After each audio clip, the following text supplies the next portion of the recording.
हम लोग है ना चैप्टर 2 विलियन में है। कल के हमने क्लास में देखा हिमांक में और नमन। समझ में आया कि नहीं आया? मिताली आया? तो हिमांक में और नमन के लिए ग्राफ देख लेते हैं आज, ठीक है? कल ही देखे थे हिमांक में अवनमन। अवनमन मतलब बताया था क्या होता है? कम होना। तो हिमांक में अवनमन का कहने का मतलब हिमांक का क्या बताया था कल डेफिनेशन? मतलब जब कोई है ना द्रव्यवास में बदलता है, द्रव किस में बदलता है? ठोस में। तो इसका ग्राफ बनाओगे तो ये ऐसे ले लेना है ना, एक एक्स एक्सिस होता है और एक वाई एक्सिस है। ये लिए ग्राफ,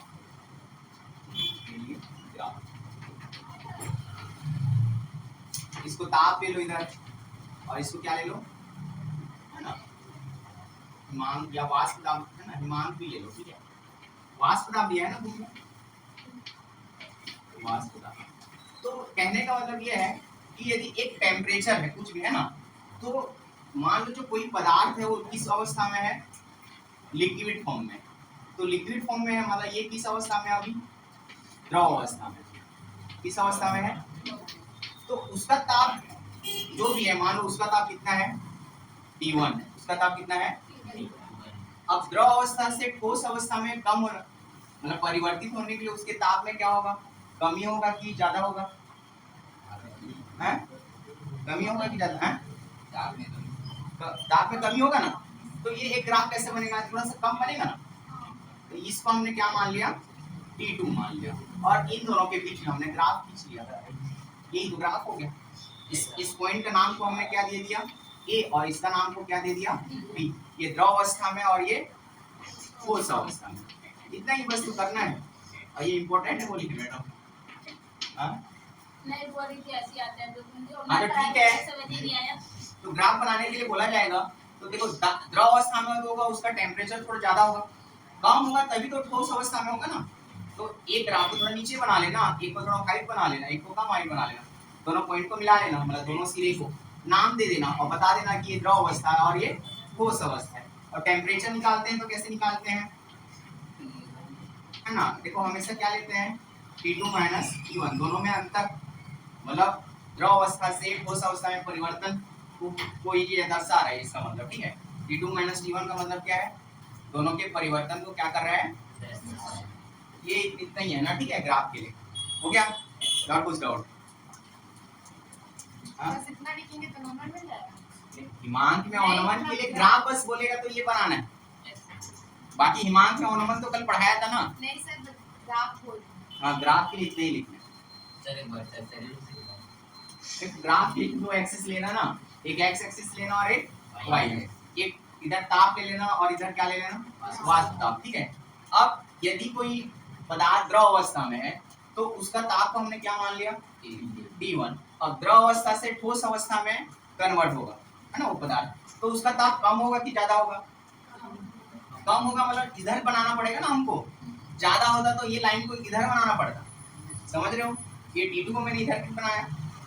क्योंकि कम होगा तभी तो ठोस अवस्था में कन्वर्ट होगा ना। और ताप देखो, ताप एरो मतलब इधर बढ़ते जा रहे हैं, ताप का मान इधर बढ़ेगा और इधर क्या होगा? इसलिए मैंने T2 को आप क्या बनाया? इधर बनाया। ये समझ में आया? और दोनों सिरे को मिला देना है और A सिरे पे बता देना कि ये ठोस अवस्था है और B सिरे पे बता देना कि ये द्रव अवस्था। इतना ही तो करना है बस। आया? और कुछ डाउट? ठीक है। और एक क्या पॉइंट छूटा था हमारा? परासरण।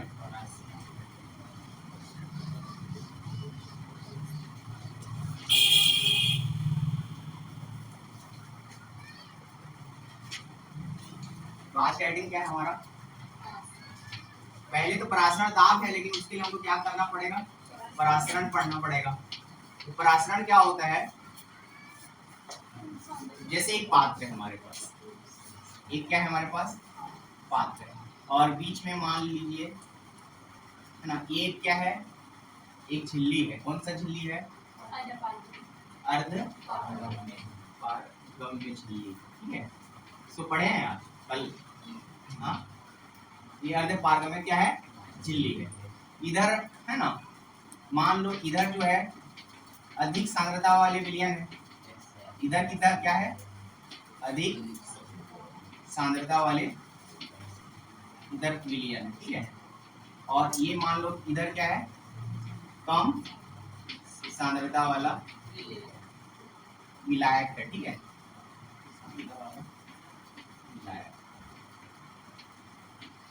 ठीक है, तो कहने का मतलब ये है कि कम सांद्रता वाले विलायक जो हैं अधिक सांद्रता वाले विलयन की ओर क्या करते हैं, गति करते हैं, तो उसको हम क्या बोलते हैं, है ना। कम सांद्रता वाले विलयन अधिक सांद्रता वाले विलयन की ओर गति करते हैं, तो उसे हम क्या बोलेंगे, परासरण। बस यही जानना है।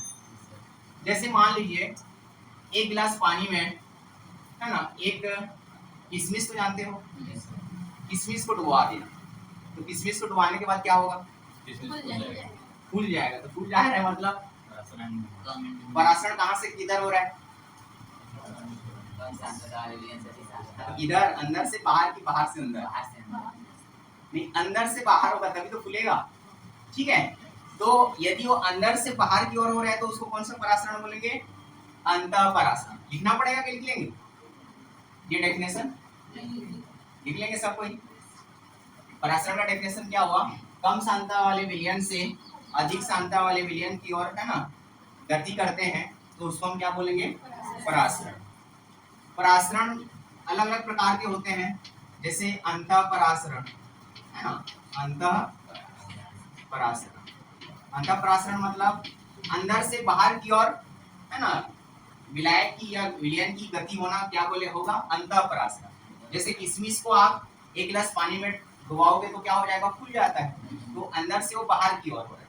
और उसी प्रकार एक होता है बाह्य परासरण। इसका एग्जाम्पल क्या होगा, अंगूर को ही डुबो देना, इसके साथ नमक पानी के साथ, तो सूख जाएगा, तो बाहर से क्या हो जाएगा, वो अंदर की ओर चला जाएगा, तो उसको हम क्या बोलेंगे, बाह्य परासरण। ये चीज समझ में आया। और डेफिनेशन होता है समपरासरी, है ना, परासरण के आधार पर कुछ विलयन होते हैं ना, तो परासरण के आधार पर कुछ विलयन होते हैं, ये अगला पॉइंट है ना। इसमें अंतःपरासरण और बाह्य परासरण याद रखना। उसके बाद परासरण के आधार पर कुछ विलयन होते हैं, ये अगला पॉइंट हमारा होगा, परासरण के आधार पर विलयन। तो परासरण के आधार पर विलयन कौन कौन से होते हैं, पहला होता है समपरासरी, है ना, समपरासी विलयन, ठीक है। समपरासी विलयन क्या होता है, दूसरा होता है अल्प परासरी, है ना, अल्प परासरी विलयन, और तीसरा होता है अति या उच्च परासरी। ये समझ में आ रहा है। अब देखो समपरासरी विलयन किसे कहेंगे, समान ताप पर, है ना, समान जो ग्राफ बनाए थे हमने अभी, समान ताप पर यदि विलयनों का जो ताप होगा समान होगा, उसको हम क्या बोलेंगे, समपरासरी विलयन, है ना। समान ताप पर, है ना, यदि विलयन का जो दाब है दिए गए विलयन के दाब से कम होगा, तो उसको हम क्या बोलेंगे, अल्प परासरी विलयन। और उच्च परासरी विलयन क्या होगा, मतलब दिए गए विलयन का जो दाब होगा, है ना, उसका दाब कितना होगा, अधिक होगा, तो उसको हम क्या बोलेंगे, उच्च परासरी विलयन। ये बस डेफिनेशन याद करना है एक एक नंबर का, ठीक है।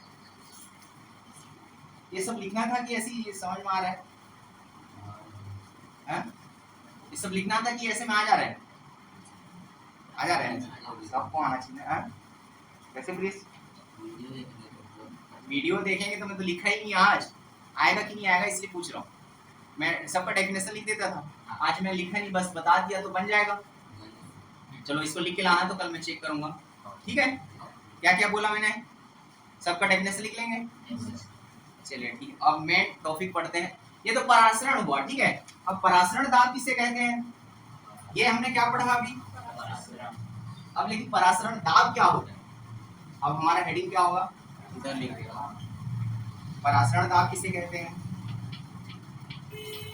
देखो परासरण और परासरण दाब में अंतर है। अब देखो परासरण हमने क्या किया कि कम सांद्रता वाले विलयन से अधिक सांद्रता वाले विलयन की ओर गतिशील होना ही क्या कहलाता है, परासरण। तो यदि उस गतिशील को क्या करे हो, रोकने का काम करे, मतलब जैसे कोई विलायक जो है विलयन की ओर क्या कर रहा है, गति कर रहा है, तो उसके विपरीत है ना एक दाब लगेगा, उस दाब को क्या बोलते हैं, परासरण दाब, है ना। मतलब विलायक से विलयन की ओर गति करने के लिए उसके विपरीत एक दाब लगाया जाता है, उस दाब को क्या बोला जाता है, तो इसका भी डेफिनेशन लिख लेंगे।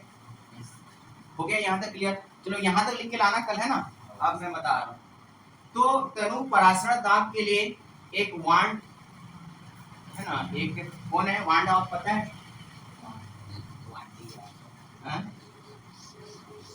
इनका एक समीकरण या एक नियम है वो पूछा जाता है, ठीक है।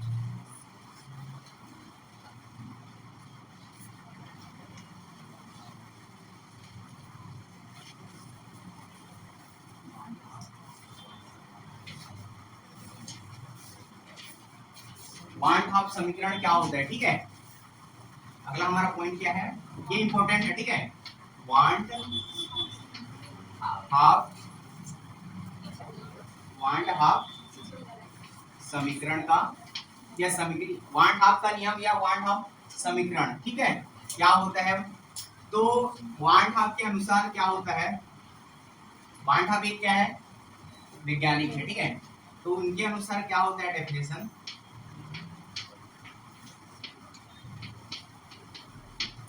मतलब किसी विलयन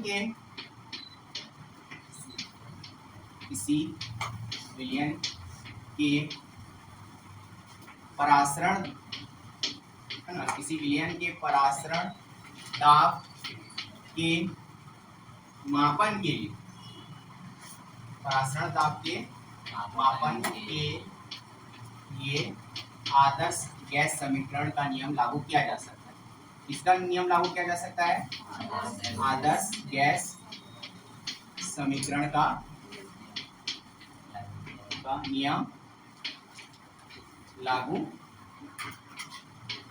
किया जा सकता है। उन्होंने एक अपना नियम नहीं दिया है, जो साइंस का ही नियम है वही नियम को उन्होंने बताया। तो किसी विलयन के परासरण दाब के मापन के लिए किसका नियम लागू किया जा सकता है, आदर्श गैस समीकरण का नियम लागू किया जा सकता है, जिसे हम क्या बोलते हैं, वांड हाफ किया जा सकता है। तो आदर्श गैस समीकरण क्या होता है, आदर्श गैस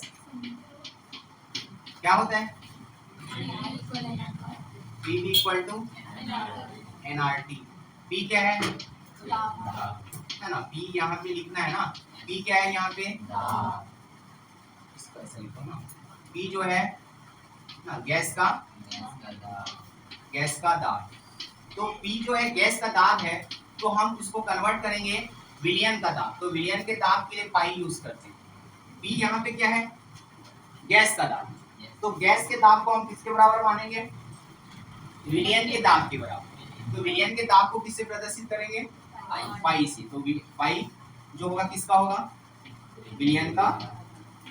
ये चीज समझ में आया कि नहीं आ रहा, ये तो पता है ना सबको, ये आदर्श गैस समीकरण है ना, P इक्वल टू nRT।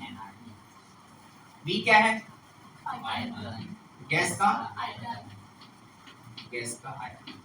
तो विलयन का आयतन भी है ना सेम होगा, तो V के लिए V ही लेंगे, बट ये किसके लिए होगा, विलयन का आयतन, ठीक है। और N क्या है, गैसों के मोलों की संख्या ले लो, ठीक है। यहाँ पे N को क्या ले लोगे, गैसों के मोलों की संख्या।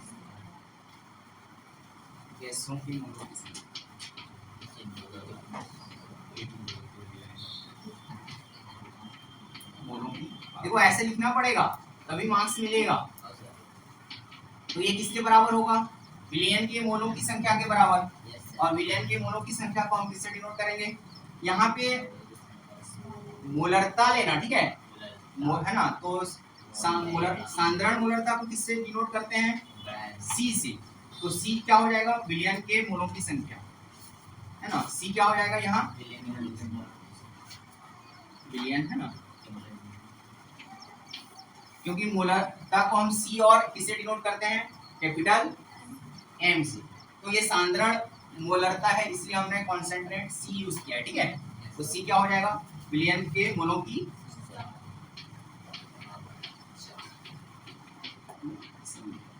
और क्या छूटा?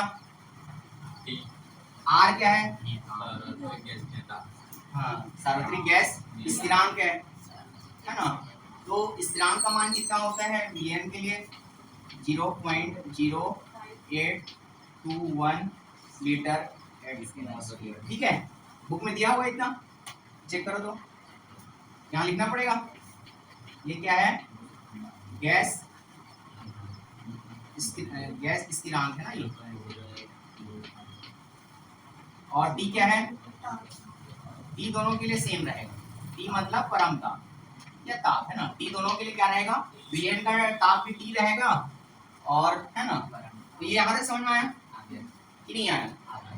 सब बताना है। देखो ये जो इक्वेशन दिया है वो गैस के लिए है, लेकिन हमको किसमें कन्वर्ट करना है? विलयन। क्योंकि इसके अनुसार क्या था है ना, विलयन के परासरण दाब के का मापन के लिए आदर्श गैस समीकरण का नियम लागू किया जा सकता है। इसलिए हमने गैस को किसमें कन्वर्ट किया? विलयन में। सबका मान को इसमें रख दो, सभी का मान को समीकरण 1 में रखने पर, तो 1 में रखोगे तो क्या मिलेगा? v बराबर क्या रखना है? पाई रख दो, और v बराबर तो v रखना है, n बराबर c रखना है, और r का r ले लो, अभी मान नहीं रख रहा हूँ, ठीक है। और t बराबर तो t रखना है। ये समझ में आया? अब यहाँ से पाई का मान निकालेंगे तो ये क्या हो जाएगा? c r t अपन क्या हो जाएगा? और ये c अपन b क्या होता है? c अपन b क्या होता है? मोलरता होता है ना। तो पाई इक्वल टू हमने क्या यूज कर दिया है ना, मोलरता को कैपिटल M से डिनोट करते हैं। तो m इक्वल टू क्या हो जाएगा? r t। और इसका सूत्र हम यूज करेंगे तो क्या हो जाएगा? देखो पाई बराबर क्या हो जाएगा? इसके लिए सूत्र हम क्या लेते हैं? WB है ना, MB इंटू B है ना, ये इसमें होता है मिलीलीटर, जो पढ़ चुके हैं। इंटू क्या हो जाएगा? 1000, और इंटू R इंटू क्या हो जाएगा?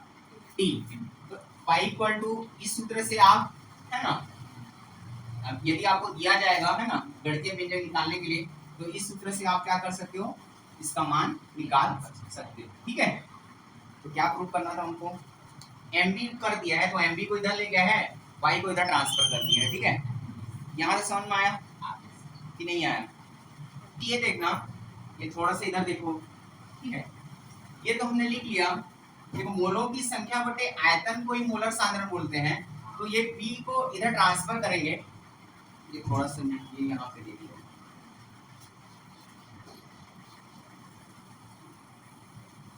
देखो ये क्या है? हमारा समीकरण है, आदर्श गैस समीकरण है ना, nRT।